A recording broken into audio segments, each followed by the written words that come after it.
እሺ ሰላም ሰዎች እንደምን አላችሁ? ዛሬም እንደተለመደው አንድ ተክል ይዤላችሁ ብቅ ብያለሁ። ይህ የምትመለከቱት ተክል የቅመም ዝርያ ነው። ድንብላል ይባላል። እንደምታዩት ድንብላል ነው።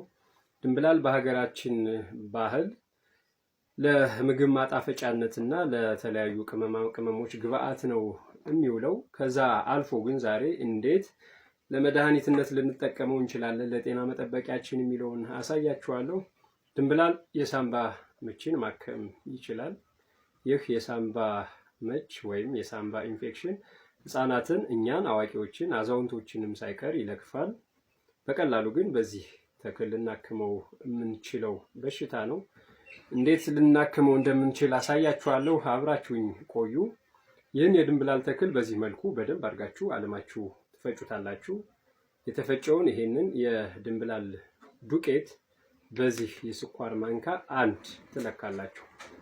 ይህ የስኳር ማንካ ሁሌም መለኪያችሁ ይሁን፣ መጠኑ መካከለኛው ስለሆነ አንድ የተፈጨ የድንብላል ፍሬ ዱቄት በዚህ መልኩ ከቀነሳችሁ በኋላ ለምግብነት የሚውል ንጹህ ማር፣ ለምግብነት የምትጠቀሙትን ንጹህ ማር በዚሁ ማንካ ለክታችሁ ትቀንሱና ሁለቱን በደንብ አድርጋችሁ ታዋህዱታላችሁ። አዋህዳችሁ ካገናኛችሁት በኋላ ጠዋት በባዶ ሆዳችሁ መውሰድ ነው። የተዋህደውን የድንብላል ፍሬና ማሩን ትወስዱታላችሁ። የሳምባ ጋር ተያይዞ ከመተንፈሻ አካላችን ጋር ተያይዞ የሚፈጠር ችግር በቀላሉ በዚህ መልኩ ማከም እንችላለን።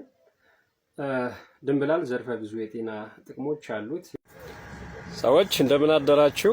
ብዙዎቻችሁ በጠየቃችሁኝ መሰረት የነስር ማቆሚያ የነስር ማጥፊያ ተክል ይዤላችሁ መጥቻለሁ ዛሬ። ይህ የምትመለከቱት ተክል ቄስ በደጄ ነው የሚባለው። ተመሳሳይ ተክሎች አሉት፣ ማስተዋል ይኖርባችኋል። ድንጉሪታ ወይም ቆጥቆጦ የሚባለው ተክል እሱን ነው የሚመስል። ይህን ስለሚመስል ይህ ግን ሽታ ስላለው፣ ደስ የሚል ሽታ ስላለው በሽታው ለዩት።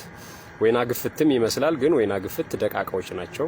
ይሄን ቢመስልም ደቃቃ ናቸው። ዝርያቸው አንድ አይነት ስለሆነ ነው መልካቸው የሚመሳሰለው። ነስርን የተለያዩ ተክሎች ሊያጠፉት ይችላሉ። እንጭብር ያጠፈዋል፣ ጠለንጅ ያጠፈዋል፣ ጤና አዳም ያጠፈዋል። ከከሴ ዝርያም የሚያጠፈው የከሴ ስር አለ። ግን በዋናነት ይህ በየቦታው በየደጃፋችሁ ስለምታገኙት በየቦታው ስለሚበቅልም ነው ቄስ በደጅ የተባለው። ደጃፋችሁ ላይ ስለሚኖር በነሰራችሁ ሰዓት ቅጠሉን እንደዚህ በጥሳችሁ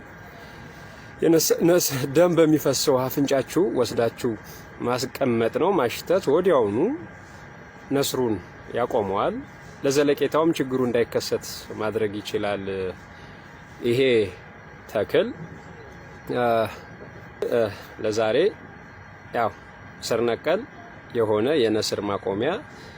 ይሄን ተክል አናገኝም የምትሉ ሰዎች ካላችሁ ጤና አዳም ቅጠሉን ሰብስባችሁ ፈጭታችሁ ዱቄቱን ማሽተት ትችላላችሁ። እሱም ቢሆን ስለሚያቆመው። ዮሐንስ ሽፈራው ነኝ። እኔ ጋር ሁኑ።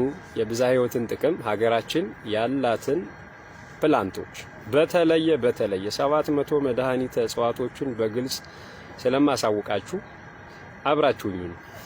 ሰላም ቀን